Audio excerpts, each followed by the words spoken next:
are you talking to? Drink your baba. New home video of missing baby Lisa. This video was posted to YouTube in March, which would have made Lisa just 4 months old at the time. The now 11-month-old has been missing for 10 days.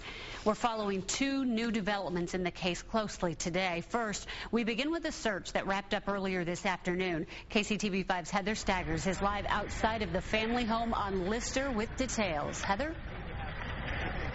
Well, those posters and yellow ribbons constantly remind us that a baby is still out there, still missing. No word on the whereabouts of Lisa Irwin. Now, today, FBI agents and law enforcement agents searched the wooded area near the Lister home here. Here's some video. They were at 36th and North Brighton earlier this afternoon, looking in a wooded area near some apartments there. Now, this is the second time they've searched that area. Police wouldn't say what they found or why they went back there.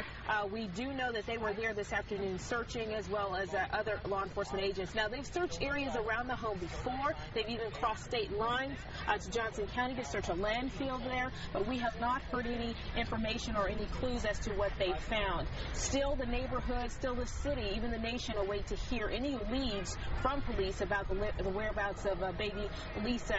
But as for the family, we talked to KCTV5's Sandra Olivas. She's been waiting for the family and discussing things with the private investigator there. Sandra, what's happening?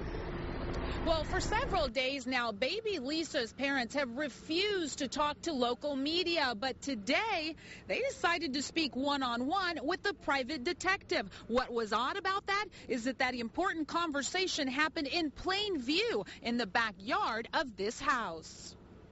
Instead of interviewing the parents behind closed doors here at a relative's house off of 52nd and Walrand, we saw Jeremy Irwin sitting to the left of this large tree talking with private investigator Bill Stanton. Stanton was hired by an anonymous person to be a consultant and help find the missing 11-month-old baby girl. An hour later, Jeremy went into the house and baby Lisa's mother, Deborah Bradley, sat with the private eye for about a half an hour. They're cooperating and our fingers are crossed.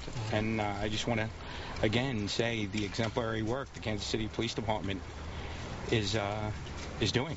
Stanton wouldn't say what the parents told him during his interview with them this morning. He did tell us he's working on bringing in outside help to join his team, but those detectives coming from out of state aren't here yet. That's why that's going to be tomorrow. It's logistics. But still, no sign of baby Lisa. When we saw her father leaving the house today with the private eye, we tried to talk to him. Will you give us an update how the family's doing? No, thank you. Do you have a message for the community?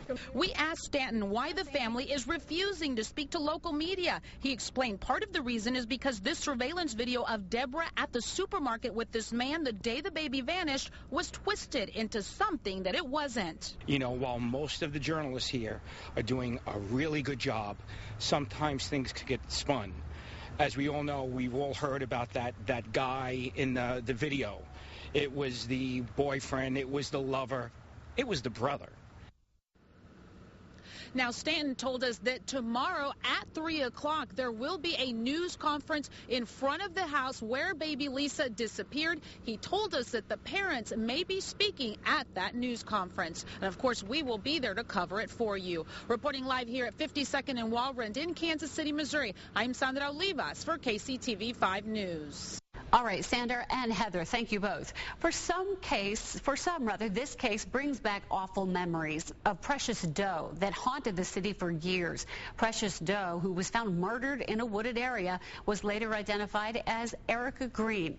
Edith Fine-Duskin was on the Precious Doe committee that worked to find answers in the case, and she came out today to pass out new flyers throughout the neighborhood.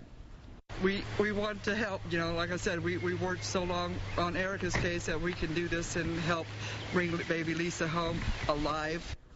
Right now, police say they have 30 to 50 officers tracking down leads. They've received about 1,000 tips. Kansas City's new police chief, Daryl Forte, says he is getting twice daily briefings on the Lisa Irwin investigation.